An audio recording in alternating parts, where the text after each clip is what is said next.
Hi, my name is Nancy Duvall and I'm the Solid Waste Manager for the County of Roanoke. Today we're going to be talking about bears and trash.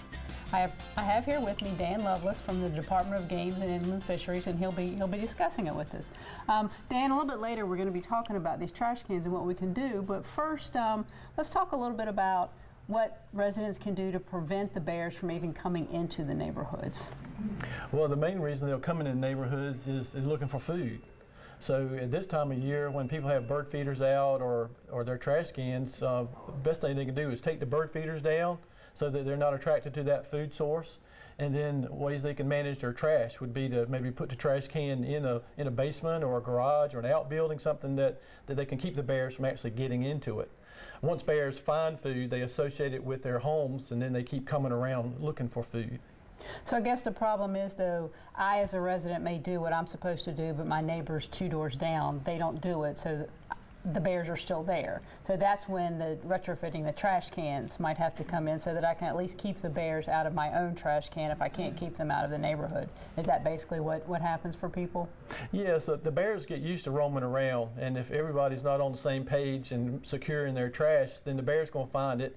So the best way, if you can't secure it in a building, is to now retrofit it. So if it has to stay outside, at least it deters them from getting into your trash can. Okay. So what would a resident have to do to retrofit a trash can? Well, we've got a couple designs on retrofitting because there's such a variety of trash containers that are out there. So I've used various simple hardware that you can use to retrofit whatever style of trash can you might have. Okay. So there's a couple of options. One of them is one that uses the double hinge hasp and a little clip mechanism. You just have to drill a few holes into your container and then mount the screws, and then you just unhook the snaps and you can put your trash in. Now, certainly on the day of trash pickup, you'd have to take this off in order to take it out to the street for your pickup of your trash. So there's a little clip on the side here that I've installed that you can put the clips on when it's not being secured, and that way you don't lose them. So after the pickup, then you can latch it back after you have trash in your container. Okay, now so I guess too, if your trash can has to stay outside, even though if you have these on there, you probably need to secure the trash can to like a tree or a pole or something, because I'm assuming if the bear can knock it over and jump up and down on it or whatever, then it could probably just break open. That's exactly right. Okay. With the style of containers, they're not heavy duty. So what we also recommend is, even when it's secured with these halves, is to use a ratchet strap type device and secure it to the post of your deck or a tree or something where they can't tip it over. If they can tip it over, they have greater chance of bending it and able to reach in and grab the trash out. Okay. And so the difference in the 2 trash cans is mainly cost in terms of the retrofit, and all this stuff can be purchased like at Lowe's or Home Depot or right, anywhere. Yeah, your local building supply places or hardware stores. This is all common hardware. The reason there's a different design here is and a different type of clips. There's a variety of clips. These are little carabiners, but because this trash can doesn't have a lip like here, there's nowhere to attach little bolts and those type of hasps. So this one uses, it's called mending plates.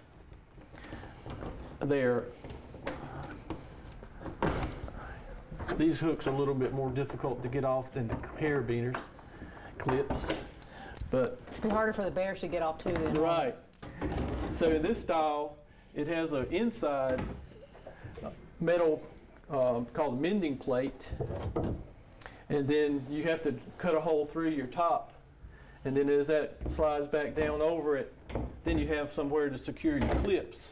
But also, part of this design is you have to make one of these or modify a piece of hardware to put a little slot in it, and I can show more detail on how to do that. But you have to actually drill a few holes, file that down so that this will slide over it. And the reason for that's there is it gives a little security or a little more strength into the top. If you just use plastic, then it might be able to rip right through. So this is another piece of hardware that you can install to this design. But that's a mending plate design with and just different types of clips. Okay. Now I'd like to demonstrate applying the hardware to the container we call design number 1. You'll need a few simple tools: a drill with a 1/4 inch drill bit, a 1/2 inch wrench, and a 1/2-inch socket. First off, the hardware is just basic double hasp. Get that at local hardware stores. And you'll need a clip to secure it, and a variety of nuts and bolts. I'm using hex head bolts here with stop nuts. Makes it a little bit easier.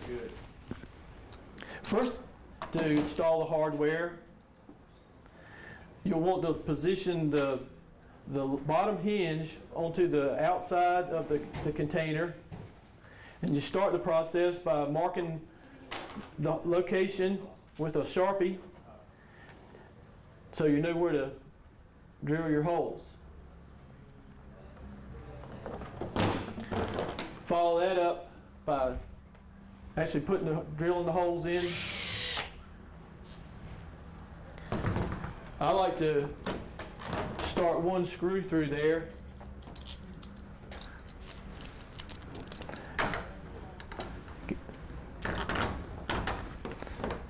You get it in place. Go ahead and mount your screws, tighten them up, and then you can put your eye of the hasp on the top and secure that. Once you have all your bolts in place, then you're ready to attach your locking clip. Now I'd like to demonstrate how to attach hardware to a different type of container using other simple hardware. These are mending plates, and they're attached to the inside of dumpsters that don't have a side lip for attaching like in design number 1. Start out with, you want to make a mark about 1 1/8 down from the top, which allows this hole to protrude above the lid of the container. And then with the other 3 holes that are already pre-drilled, you mark a spot on the inside so where you can drill a hole, lining the top up here 1 1/8 off of the top lid. Then using your hand drill with a 1/4-inch bit, then you can drill a hole through at your marked spot, and then attach the mending plate with the 3 1/4-inch hex head bolts that are 3/4 inch long. Once you attach that, then you'll have to close the lid in order to line it up and make a mark on the inside where that touches the top, as that protrudes through there in order to lock it. You have to drill a series of holes to make that mending plate stick through, and then once you have done that, you attach one of these U-bolt plates. Now this U-bolt plate you'll have to create from the hardware that you purchase. You can buy them in this shape, and you need to make a line in there in order to drill it out with a series of holes. Then you can file that down until you get a slot, which allows that mending plate to come through. These are connected to the lid with 3/8 of an inch by 3/4 hex head bolts. Now that we've installed the mending plate on the inside of the container, now we're ready to attach the top support, which will keep the usually flimsy tops of these containers from ripping out. These are made out of U-bolt plates that we showed previously to mark them, drill them, and then file this slot. This slot now fits over the mending plate and is attached with 2 3/8 by 3/4 hex head bolts. Using a washer on the inside and a hex nut locking nut, then you're able to secure this. Once you have that tightened down, then you can use one of these clips in order to secure the top. And that is how you retrofit one of these trash containers with our design number 2. Thank you, Dan. I think that gives the residents some very good information about how to both prevent the bears from coming into the neighborhood, and as well as what to do if they do have them in there. But if they have more questions, where's someone they can go for more information? They can go to our website, Department of Game and Fish. Okay.